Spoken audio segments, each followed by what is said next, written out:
તમે જુઓ કોઈ પણ કલાકાર હોય ને દુનિયાનો, એ સાદીની ઉપર આમ હાથ મૂકે ને એમાંથી સંગીત જન્મે ને એને જ વગાડ્યું કહેવાય, નકર ગહે હતો ઘણાય એને ઘણા કહેવાય, વગાડ્યા નો કહેવાય સાહેબ. હા, અમારે જુનાગઢમાં એક જણો વાયોલિન વગાડતો હતો, આખી રાત વાયોલિન વગાડી, સવારમાં પાડોશીને કીધું તમે વાયોલિન સાંભળ્યું?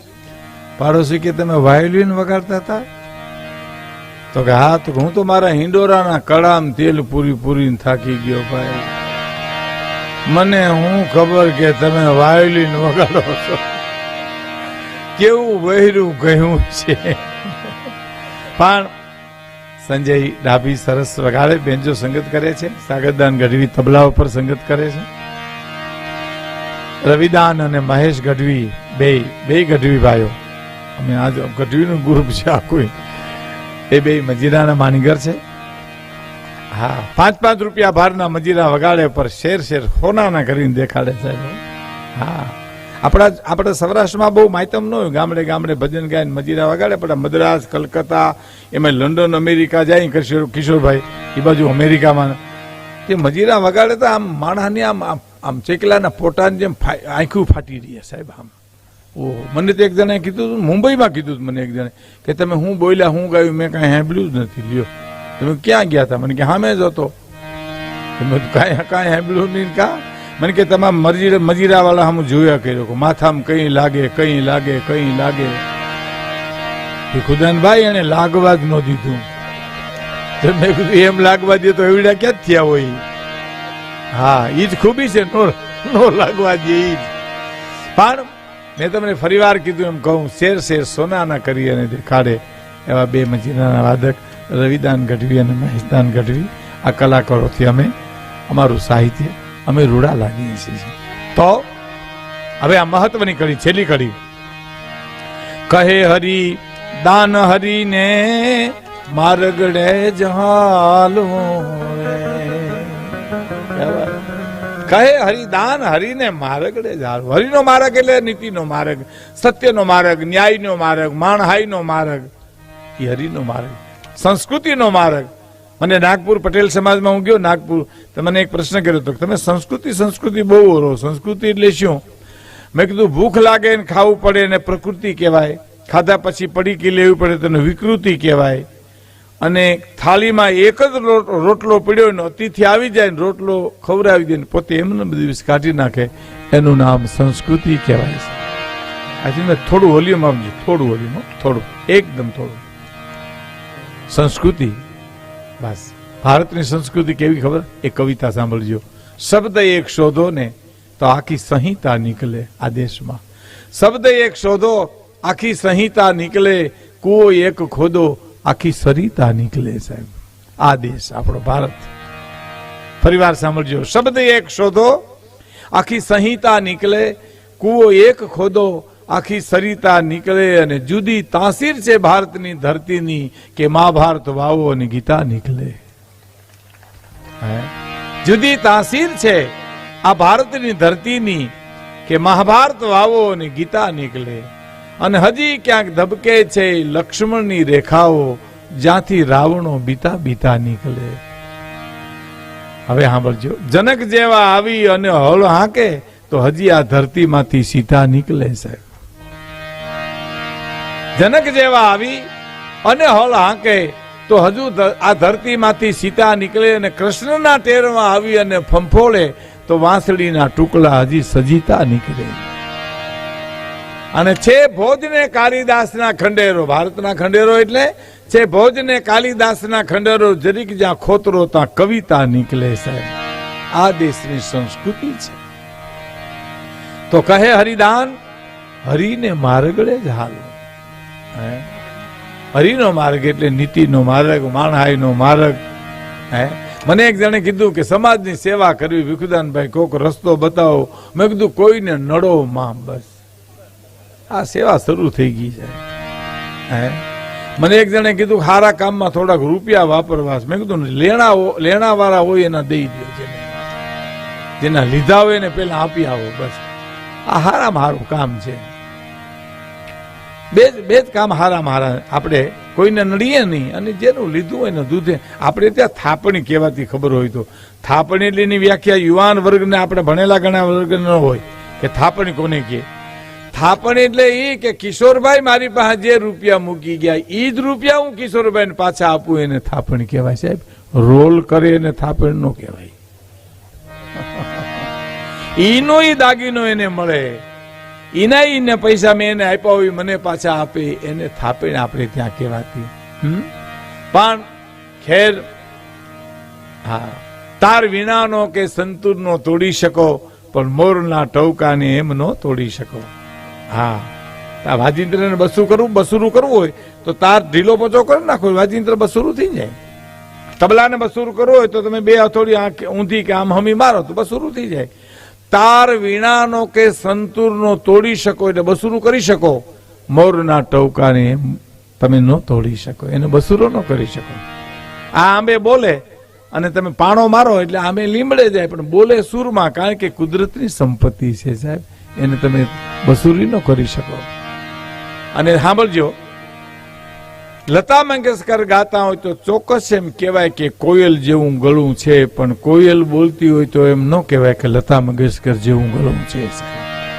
એની ઉપમા નથી. હા, તાર વીણાનો કે સંતુરનો તોડી શકો, મોરના ટવકાને એમ નો તોડી શકો. હવે સાંભળજો, ડરાવી ધમકાવી કોઈ ઇન્સાનના બે હાથ જોડાવી શકો.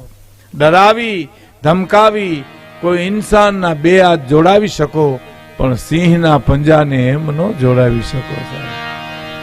એ તો સાસણના ગીરમાં તમે જુઓ તો આંખોના નંબર ઉતરી જાય ભાઈ. સુસ્યું આંખ્યું હોય ને તો ડોળા પોળા થઈ જાય. હા, અમને અમારા જીણાભાઈ નાન અમારા ગઢવી હતા સાસણમાં, હજી એનો ફોટો સાસણ સદનમાં છે સાહેબ. એવો માણા કુદરતી બક્ષિસ વાળો હતો, અભણ ચારણ હતો. પણ પરદેશના મહેમાનો આવે, આપણા મિનિસ્ટરો આવે અને લોકેશન સિંહના ન મળતા તો જીણાભાઈને ગોતવા નીકળે ઓફિસરો કે ક્યાંક ગોતો, નકર આગળ આ અમારી નોકરીનો પ્રશ્ન છે. અને સાહેબ એવા અવાજ કરે કે કોઈ પણ ઢુવામાંથી હાવજ બારો નીકળે સાહેબ. હા, આની હું કઈ ગપ્પા નથી મારતો, આ નોંધ છે સાસણની. મારી પાસે એનો ફોટો છે સાસણ સદનમાં. આવો માણસ હતો. એને મને કરેલી વાત તમને કરું. મને કે ગુજરાતમાં ત્યાં પ્રવાસ આવ્યો અને એક બેન એવા જાડા કે ગાડું ઉલારો ત્યાં તો ચડી હગે એમાં, અને પાટિયા રાખો ખટારામાં ટીપણાને ચડાવે, બેનને ચડાવ્યા અને આખો ખટારો આવ્યો સાસણ, બેનને માન ઉતાર્યા અને આમ હાયલા આવતા, નાની એવી પીપર હાલી આવતી હોય, છોકરા જેમ 4-5 છાંય હાલે આવે એવા. અને ઈ કુટુંબને એમ કે આ બેનની સિંહ દર્શનની છેલ્લી ઈચ્છા પૂરી કરવી હતી, એટલે આખું કુટુંબ એને લઈને આવ્યું હતું. હા, એટલે આમ જીણાભાઈ કેમ હાલ્યા જતા હતા, એમાં અમારે કોઈનું ધ્યાન નહોતું, જેના મહેમાનો બીજું થયું. એમાં એક ઢોવામાંથી સિંહ નીકળીને બીજા ઢોમાં જતો હતો. એ બેન જોઈ ગયા અને હળી કાઢીને ખટારામાં ચડી ગયા. બોલો, ઈ કોયડો હજી ઉકેલાણો નથી કે કેમ ચડી ગયા એમ. ડરાવી ધમકાવી કોઈ ઇન્સાનના બે હાથ જોડાવી શકો, પણ સિંહના પંજાને એમ ન જોડાવી શકો. અને હવે સાંભળજો, શિખરો કંઈક સર કરો, કીર્તિ થંભ ખોડી શકો. શિખરો કંઈક સર કરો, કીર્તિ થંભ ખોડી શકો, પણ ગામના પાદરમાં એક પણ પાળીઓ એમ ન ખોડી શકો સાહેબ. એમાં તો મરવું જ પડે ને. કોક મરે ને આપણા પાળિયા પૂજાય કાંઈ? પાળિયામાં તો મરવું જ પડે પોતાને. જો હું તમને એક વાત કરું, સંસ્કાર ને સંપત્તિની જીવનમાં બેયની જરૂર છે, પણ ફેર એટલો છે, સંસ્કાર હોય ને વેલા મોડી સંપત્તિ આવે, પણ સંપત્તિ હોય ને સંસ્કાર આવે એવું નથી કાંઈ. લ્યો, નો આવ્યા, લંકામાં ઠેઠી હતી. લ્યો, કોનાની હતી? સંસ્કાર ક્યાં હતા? પહેલી વાત. બીજી વાત, સંપત્તિ કોકને છેતરીને લઈ શકાય, સંસ્કાર કોઈને છેતરી ન લઈ શકાય. તો જીવવું પડે અને જીવવું પડે. અને ત્રીજી વાત, તમામ મેળવેલી સંપત્તિ મૂકીને વયું જવું પડે. સંસ્કાર તો ભાતા તરીકે કાયમ આવે છે. આ જીવ જ્યાં જાય છે ત્યાં સાહેબ, આ દેશની મૂડી સંસ્કાર છે. સંપત્તિ છેતરીને લઈ શકાય?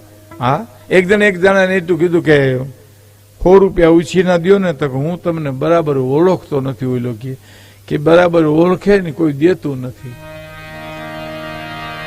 એટલે તમારી પાસે આવ્યો હોય. અને તમે એમ કે ઓળખતા નથી, ઓળખે કોઈ ઉભવા દેતું નથી. હે અને વાત હાવ સાચી છે સાહેબ. સંસ્કાર એ સંપત્તિ છે. આપણા દેશની મૂડી ડોંગરેજ બાપા કહેતા કે સંપત્તિ નથી, સંસ્કાર આ દેશની મૂડી છે. સંપત્તિ ડોંગરેજ બાપા એમ કહેતા કે તમને સગવડતા આપી શકે, સંપત્તિ શાંતિ ન આપી શકે. શાંતિ તો સંસ્કૃતિ જ આપી શકે સાહેબ, સંસ્કાર જ આપી શકે. રૂપિયા હોય તો હું તમે એર કન્ડિશન રૂમ કરી શકીએ, પણ નીંદર ક્યાં લેવા જાવી સાહેબ? કાલાવડ રોડ ઉપર જઈને કહેવાય કે આલ્યો આ 5000 રૂપિયા 1.5 મણ નીંદર દ્યો અમારા ઘર માટે, આખા ઘર માટે, અને 1.5 મણ બીજી નીંદર અમારા બાપુજી માટે નોખી આપજો. હાવ એને તો મૂર આવતી નથી, અમે આવ્યા તે દુનિયા. નહીં નહીં નહીં, સંસ્કારી સંપત્તિ છે. આપણા દેશની મૂળ સંપત્તિ સંસ્કાર છે. હું તમને દાખલો આપું સાહેબ. લંકા હોનાની હતી, આડહર હોનાના, હાકડું હોનાની, તાળા હોનાના, કપાટું હોનાની, દરવાજા હોનાના. સંસ્કાર ક્યાં હતા સાહેબ? ત્યાં સીતાજી મને મળવા ગયા ને હનુમાનજી, ત્યારે માતાજી એ હનુમાનજીને પૂછ્યું કે આ લંકા તમે હળગાવી? તો કે ના માં મેં નથી હળગાવી. તઈ લંકા વાળા જ હળગાવી છે. પૂછડું મારું છે, બાકી બધું એનું છે. ગાભા એના, ઘાસલેટ એના, તેલ એના, બાંધ્યા એને, રેડ્યા એને, દિવાલિયું એને મૂકી. મેં તો મારા સ્વભાવ પ્રમાણે એક મકાનથી બીજે મકાન ઠેકડા મારે સિવાય કઈ કર્યું. તમે વાંદરા ઠેકડા ન મારી એમાં? હા, બહુ સાચી વાત છે. મને જુનાગઢમાં એક સાધુ છે, એને બહુ સરસ વાત કરી મિત્રો, કે ભીખુદાનભાઈ હનુમાનજી એક લંકા હળગાવી હગે, પણ હનુમાનજીનું આખું કુટુંબ ભેલું થાય તો અયોધ્યા ન હળગી હગે કોઈ દી. જ્યાં ત્યાગ હોય ત્યાં કોઈ આગ લાગે જ નહીં સાહેબ.